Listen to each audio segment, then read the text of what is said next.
Bugungi mana grandiozniy ochilishimiz Kano va Ergo brendi asosida Eleven kompaniyasi hamkor. Hozir kiramiz, ko'ramiz, mehmonlarga tavsiya qilamiz. Eleven brendi yoqadimi, yo'qmi?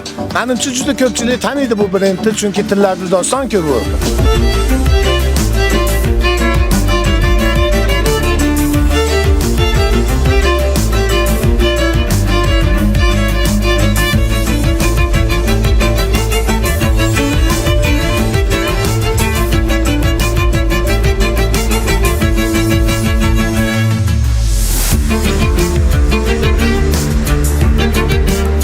Tillarda doston Eleven kompaniyasi Ergo mebel. Haqiqatda hamma yoq grandiozni, hamma yoq ochilishi ham, mebellari ham, odamlari ham.